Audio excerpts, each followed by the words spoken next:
সুপ্রিয় দর্শক, আসসালামু আলাইকুম। আমি তারেক জামাল। আমি আবার একটি ভিডিও নিয়ে আসছি। আশা করি মনোযোগ সহকারে দেখবেন। বেশি বড় না, ছোটই। সবাই একটু শেষ পর্যন্ত দেখবেন। আজকের ভিডিও, সবগুলি ভিডিও আমার আগামী 12 ফেব্রুয়ারি জাতীয় সংসদ নির্বাচনের জন্য। এই ভিডিওটা আমি একটু ওই নির্বাচনের জন্যই করছি। বিএনপির প্রতিষ্ঠাতা চেয়ারম্যান শহীদ রাষ্ট্রপতি জিয়াউর রহমান যখন বাংলাদেশে ক্ষমতায় আসেন, তার আগে ৭৪-এর কথা আমার নতুন প্রজন্মের, আমার প্রিয় ভাই এবং বোনেরা সবাইকে বলছি, স্নেহের সহিত বলছি, সম্মানের সহিত বলছি, আদরের সহিত বলছি। আপনি একটু খেয়াল করে মনোযোগ সহকারে শুনুন। আপনি যদি না জেনে থাকেন, ইতিহাস তো 18 বছর পড়তে পারেন না, ইতিহাস উল্টা করে দিয়েছিল। সঠিক ইতিহাস জানতে হলে আপনাদের যারা ঘরে বাবা আছে, মা আছে, দাদা আছে, দাদি আছে, নানা আছে, নানি আছে, তাদের কাছ থেকে জিজ্ঞেস করবেন আমার কথাটি সঠিক না মিথ্যা। মিথ্যা হলে আমাকে বললেন, আপনাদের কাছ থেকে ক্ষমা চেয়ে নেব। ৭৪ সালে বাংলাদেশে এমন একটা দুর্ভিক্ষ হয়েছিল, ওই সময় বিএনপি ছিল না, বিএনপির জন্ম হয়নি, আওয়ামী লীগ সরকার ছিল। তাই এই দুর্ভিক্ষের সময় মানুষ কচু সিদ্ধ করে খেয়েছে, না খেয়ে থেকেছে, হাজার হাজার লোক মারা গেছে। এটা আমার কথা না, আপনি ৭৪ সালের পত্রিকাগুলো যদি আপনি সার্চ দেন আপনারা দেখতে পারবেন। তারপরে ওই যে বললাম, আপনাদের মুরব্বিয়ানদের কাছে জিজ্ঞেস করতে পারেন। ৭৪ সালের এই ঘটনাগুলো, মানুষ না খেয়ে মরেছে। আমাদের বোনেরা তাদের ইজ্জত ঢাকছে কিভাবে জানেন? গাছের পাতা দিয়ে, এমনকি জাল দিয়ে। আমরা ওই সময় বলতো আমার মা বাবারা, আমি ছোট ছিলাম, যে বাসন্তীরা জাল দিয়ে তাদের আবরু ডাকছে, মানে ইজ্জত ডাকছে। এই অবস্থা ছিল। আরো ভয়ানক একটা ঘটনা আছে, না বলেও পারছি না। একজন ভূমি করছে, আরেকজন সেই ভূমি খাচ্ছে। ক্ষুধা কি জিনিস এটা আপনারা অনেকে যারা ক্ষুধার্ত তারা বুঝতে পারবেন, আর যারা খেয়ে দেয়ে পরিপূর্ণ আছেন তারা হয়তো বুঝতে পারবেন না। কিন্তু যারা ক্ষুধার্ত তাদের কাছ থেকে জেনে দেখেন ৭৪ সালে এই ঘটনাগুলো। তারপরে ৭৫ একটা ঘটনা ঘটলো। জিয়াউর রহমান কিন্তু ওই সময় কারাবন্দী।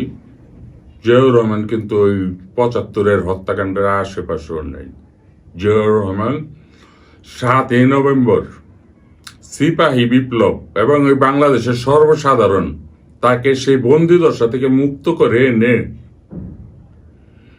এই তখনও ক্ষমতায় বসে নাই, তখন একটা অস্থায়ী রাষ্ট্রপতি ছিল।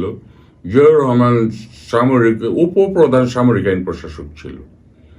তারপরে আস্তে আস্তে জিয়াউর রহমান ক্ষমতা নিয়েছিল, মাত্র ৩ বছর ক্ষমতা চালিয়েছিল। এই ৩ বছরে এই লোকটা একটা দিনও বাসায় ঘুমাতে পারেনি। গ্রাম থেকে গ্রাম অঞ্চলে, শহর থেকে শহরে সব চষে বেড়াচ্ছে। খাল কেটেছে, কি শীতে কি লাগবে বলেছে, সবার দুঃখ সুখ শুনেছে, কৃষকের সুখ দুঃখ শুনেছে, শ্রমিকের সুখ দুঃখ শুনেছে, ছাত্রদের কিভাবে লেখাপড়া উন্নতি করা যায় এগুলি শুনেছে। এগুলি করতে করতে উনি দেশে একটা সেই রকম বিপ্লব ঘটিয়েছিল। সুজলা সুফলা বাংলাদেশ গঠন করেছিল মাত্র কয়েক মাসে। চাউলের দাম ওই সময় কেজি ছিল না, শের। চাউল, ডাউল, তেল এইসব শের ছিল। এখন তো কেজি, লিটার এগুলি, ওই সময় এগুলি ছিল না। সবুজ বিপ্লব ঘটিয়েছিল। হঠাৎ করে চাউলের দাম, তরি তরকারির দাম, নিত্য প্রয়োজনীয় গরিব মানুষের জিনিসের দাম সব কমে গিয়েছিল জিয়াউর রহমানের আমলে। 3টা বছর দেশের মানুষ খুব শান্তিতে কাটিয়েছিল। তার ব্যাপারে বলতে গেলে অনেক, আমার ডকুমেন্টারি আছে, আমার ভিডিওতে টান দিয়ে দেখেন। 3টা বছর জিয়াউর রহমানের বিরুদ্ধে আজ পর্যন্ত মনে হয় একটা মানুষ কমপ্লেন দিতে পারেনি। মানে তার ব্যাপারে কেউ বলতে পারে নাই শহীদ রাষ্ট্রপতি জিয়াউর রহমান খারাপ। এখনো কিন্তু তার জন্য অনেক আফসোস করে। ঠিক তেমনি তার ঘরের স্ত্রী, গৃহবধূ কখনো রাজনীতি করেন নাই আমাদের দেশ নেত্রী বেগম খালেদা জিয়া। তিনি কিন্তু 1983 সালে জিয়াউর রহমানের শাহাদাত বরণ করে, মানে হত্যা করে কুচক্রী মহল, ষড়যন্ত্রকারীরা। 1981 সালের 30শে মে তারপর নির্বাচন হয়। আমাদের উপরাষ্ট্রপতি ছিলেন বিচারপতি আব্দুল সাত্তার, উনি প্রেসিডেন্ট নির্বাচন করেন, বিপুল ভোটে জয়লাভ করেন। তাকেও বেশি দিন থাকতে দেওয়া হয়নি, ষড়যন্ত্র করে তাকেও হটিয়ে দেওয়া হয়েছে। তারপর কিন্তু বিএনপির হাল ধরেন খালেদা জিয়া। খালেদা জিয়া আন্দোলন সংগ্রাম করে স্বৈরাচার হটিয়েছে, তিনবারের প্রধানমন্ত্রী হয়েছে।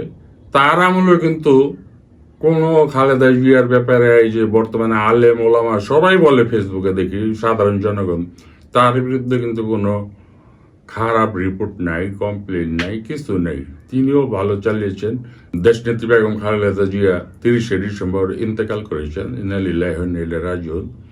বাংলাদেশে এমন কোনো মানুষ নেই তার জন্য দোয়া না করছে, আলেম ওলামাদের সহকারে আপনারা সবাই, আমরা সবাই, বাংলাদেশের সব জনগণ, তার বিরুদ্ধে কিন্তু কোনো কমপ্লেন নেই। আগামী 12ই ফেব্রুয়ারি জাতীয় সংসদ নির্বাচন হতে যাচ্ছে। তাদেরই তো সন্তান বিএনপির চেয়ারম্যান জনাব তারেক রহমান।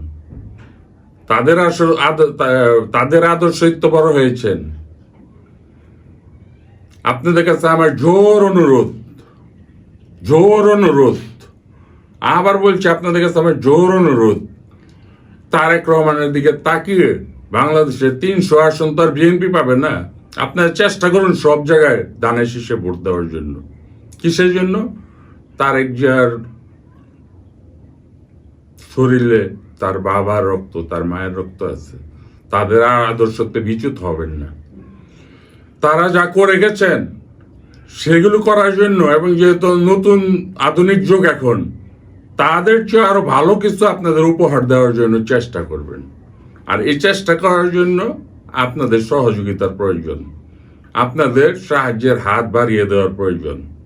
এই লোকটা কিন্তু জনাব তারেক রহমান তার বাবার মতো বিভিন্ন জেলায় থানায় ঘুরে বেড়াচ্ছে।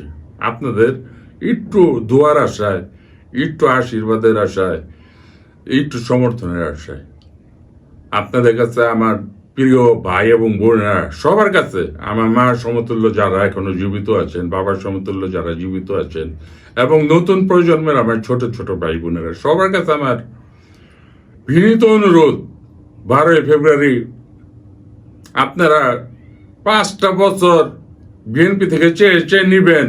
আর আমার মনে চেয়ে নিতে হবে না, দাবি দাওয়া করে নিতে হবে না। তারেক রহমান সব জানে, বাংলাদেশ সম্পর্কে সম্পূর্ণ ধারণা আছে।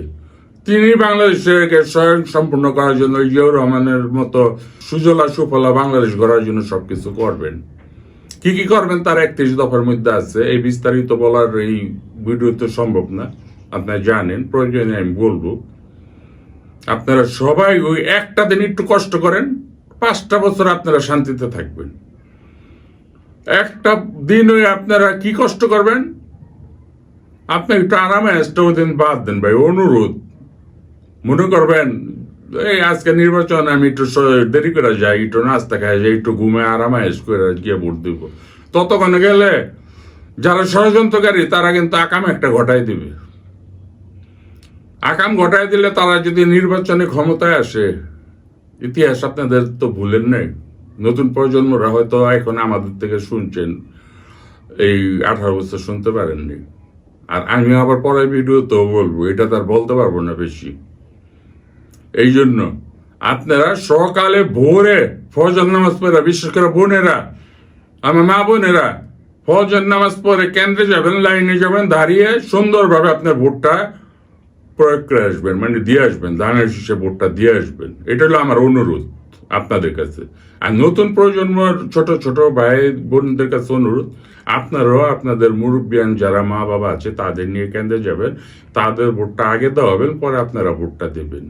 আর আমার ভাইদের কাছে অনুরোধ, বাবা সমতুল্য যারা আছে অনুরোধ, যারা নামাজ আদায় করেন, হয়তোবা অনেক সময় ব্যস্ততার কারণে আদায় করতে পারেন না, পড়তে পারেন না, তাদের কাছে অনুরোধ, ওই একটা দিন, ওই যে তারেক রহমান বলছে তাহাজ্জুদ নামাজ পড়া কেন্দ্রে যেতে, হ্যাঁ বাসায় তাহাজ্জুদ নামাজ পড়বেন, ওই কেন্দ্রের সামনে গিয়ে সবাই মিলে কাতার বেঁধে ফজরের নামাজ একটা জামাত আদায় করে দাঁড়িয়ে যাবেন। 8টা বাজে কেন্দ্র খুলবে অথবা 7টা বাজে কেন্দ্র খুলবে, দাঁড়িয়ে আপনাদের ভোটটা দিয়ে আসবেন।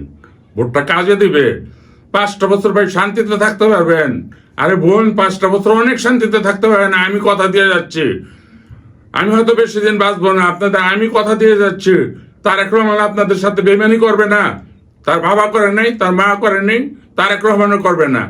আপনাদের কাছে আমার অনুরোধ, বিনীত অনুরোধ, ভারত আর একটু ত্যাগ স্বীকার করেন, একটু ত্যাগ স্বীকার করেন একদিন। 5 বছর সুখ শান্তিতে থাকবেন, আর নাহলে কিন্তু ওই 5 বছর না, ওই নির্বাচনের 2 দিন পরে অশান্তি সৃষ্টি হয়ে যাবে। আপনারাও শান্তিতে থাকতে পারবেন না। আর আপনাদের কি কি হবে না হবে আমি আবার পরের ভিডিওতে তুলে ধরবো। এই ভিডিও আমি এখনই শেষ করব। সবাই সব সময় সুস্থ থাকবেন, ভালো থাকবেন, নিরাপদে থাকবেন। আসসালামু আলাইকুম। ভোট দিব কিসে ধানের শীষে, ভোট দিব কিসে ধানের শীষে, আশা আছে কিসে